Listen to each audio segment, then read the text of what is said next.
여름에 알몸으로 자는 것도 나쁘지 않습니다. 그런데 좀 여기에 주의가 필요한 것 같아요. 에어컨을 켜놓고 자면 꿈을 꾼다 그래서 그게 병이라고 할 수는 없습니다. 네, 여러분 안녕하세요. 강동경희대학교 병원 H로그입니다. 여러분 요즘에 굉장히 덥죠? 교수님 요즘에 좀 확실히 덥지 않은가요? 예년보다 굉장히 더워진 것 같습니다. 겨우 저녁이 돼도 해가 체온이 떨어지지 않고 온도가 떨어지는 열대야가 벌써 시작이 됐다고 하잖아요. 네, 맞습니다. 안 그래도 이 뉴스를 확인해 보니까는 서울에서 처음으로 6월 열대야가 발생했다고 하더라고요. 보통 열대야는 한 8월 달에 시작해서 보름이나 한 달 정도 지속되는 걸 알려져 있는데 네. 한 달이나 더 빨리 열대야가 시작됐습니다. 올여름은 정말 지독히 더울 것 같습니다.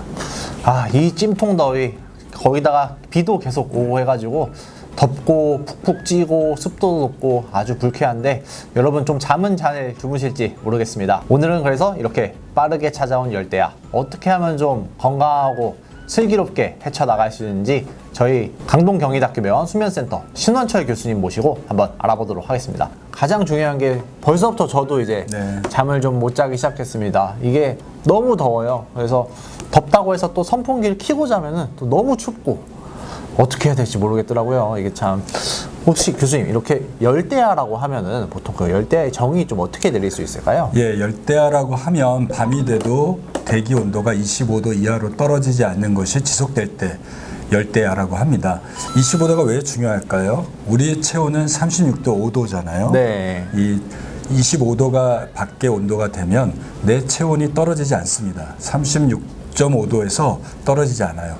우리가 잠을 들 때는 체온이 1도에서 2도 정도 떨어져야지 잠을 잘 수 있는 제일 좋은 환경이 유지가 됩니다. 체온이 떨어져야지 멜라토닌도 잘 분비가 되고요. 중간에 깨지 않고 연속적으로 잠을 잘 잘 수 있는데 체온이 높아지게 되면 대사 능력이 올라가서 잠을 들 수도 없고 중간에 자주 깨게 되고 또 겨우 들더라도 깊은 잠이 적어질 수밖에 없습니다. 잠 잘 들기 위해서 사람들이 이것저것 많이 하시더라고요. 샤넬5를 두르고 잔다고 하는 그 마돈나처럼 알몸 수면 옷을 입는 게 잠을 자는 거랑 좀 어떤 연관이 있을까요? 여름에 알몸으로 자는 것도 나쁘지 않습니다. 실제로 미국 수면학회에서는 알몸 수면도 좀 권고하고 있습니다.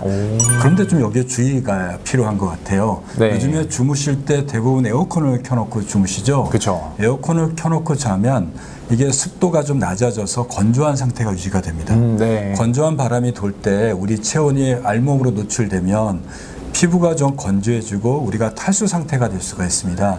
탈수가 되면 중간에 깨는 원인이 될 수도 있어서 가급적이면 습도가 너무 낮지 않도록 유지하면서 알몸으로 자는 건 좋을 것 같고요. 네. 만약에 알몸이 좀 부끄럽고 또 그게 좀 건조해서 좀 불편하다면 가벼운 옷을 입고 자는 것도 괜찮습니다. 그런데 다들 아시겠지만 통기가 잘 되고 땀의 흡수가 잘 되는 옷을 입고 자야지 우리의 체온을 낮추는 데 도움이 돼서 수면도 좀 잘 자지 않을까 합니다. 생각보다 알몸으로 자는 것도 좋다. 만약에 그게 아니면은 좀 이제 통기가 잘 되고 땀 흡수가 잘 되는 것을 입고 자면 좋다. 이 정도군요. 알겠습니다. 그리고 특히나 이 밤에 너무 덥다 보니까 짜증이 나잖아요. 짜증이 난 상태로 이렇게 잠을 자다 보면은 왠지 좀 악몽도 좀 더 많이 꿀 것 같더라고요. 좀 이제 악몽과 이 열대야 좀 관계가 있을까요, 혹시? 예, 악몽이라 하면 우리가 이제 꿈꾸는 거의 대표적인 현상이겠죠. 우리가 꿈은 누구나 꿉니다. 모든 사람들이 잠들면 꿈을 하룻밤에 몇 번 꾸시나요? 제 기억에는 많이 꿀 때는 뭐 한 대여섯 번도 꾼 적 있는 것 같고 보통은 한 한두 번? 이 정도 꾸는 것 같습니다. 한 달로 따지면 몇 번 꾸시나요? 한 달에 한 기억에 남는 정도로 꾸는 거는 한 네다섯 번? 이 정도 되는 것 같네요. 뭐 이렇게 이제 사회자의 경우가 보통 일반적인 현상인 것 같아요. 이렇게 한 달에 한 네다섯 번, 일곱 번 정도 꾸는 거가 보통이라고 하는데 저는 사실은 1년에 한 서너 번도 꿈을 기억하지 못합니다. 뭐 저 같은 분도 꽤 많으실 거예요. 왜 그럴까요? 제가 꿈을 적게 꾸고 악몽이 없어서 그럴까요? 그거는 좀 아니고요. 우리가 잠을 자다가 꿈꾸는 잠이 잠의 후반기에 많이 나타나는데 꿈꾸는 잠이 계속 나오는 게 아니라 얕은 잠, 꿈잠이 반복되면서 나타납니다. 근데 저는 꿈꾸는 잠이 아닌 얕은 잠일 때 잘 깨는 사람이에요. 근데 네. 이제 우리 사회자는 꿈꾸는 잠일 때 잘 깨는 사람이죠. 네. 그래서 꿈을 꾼다 그래서 그게 병이라고 할 수는 없습니다.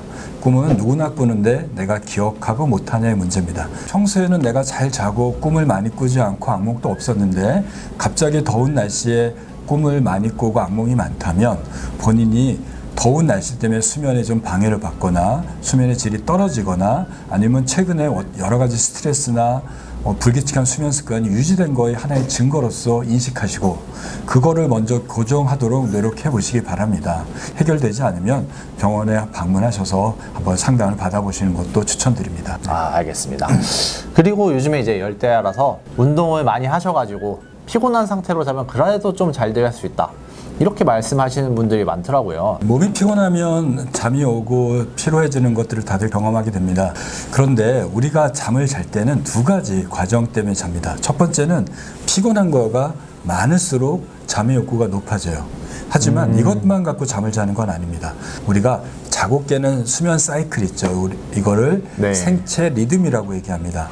이 일주기 리듬 중에 깨어있을 때는 우리 몸을 활성화시키고 공부도 열심히 하고 일의 능률을 높이게 되는데 잘 때는 생체 시계가 꺼져야지 잡니다. 그런데 체온이 높고 몸의 긴장 상태가 높아지면 생체 시계가 안 꺼집니다. 그래서 스트레스가 많을 때는 못 자는 겁니다. 그런데 운동도 여기에 해당이 됩니다. 운동을 하면 우리 몸에 에너지를 쓰게 해서 굉장히 몸이 활성화되고 몸의 체온도 높아지게 되죠. 이렇게 되면 운동을 해서 피로는 쌓일지 몰라도 몸의 긴장도가 극도로 높아지게 됩니다. 다시 식는데 잠자기 좋은 단계로 식을 때까지 서너 시간이 걸립니다. 그럼 운동을 안 하면 될까요? 그건 아니고요. 긴장을 푸는 데 도움이 되는 운동이 있습니다. 그게 스트레칭, 요가 동작 이런 것들은 네. 가볍게 몸을 풀어주는 동작들은 긴장을 풀어주지만 우리 몸에 자극하거나 교감신경을 항진시키지 않기 때문에 잠에 훨씬 더 도움이 되지 않을까 합니다. 그렇군요. 잠 잘 못 주무시는 분들 있으면은 열대야 이기기 위해서 좀 이런 것들 잘 좀 한번 지켜보셨으면 좋겠습니다. 교수님 오늘 감사합니다. 네, 고맙습니다.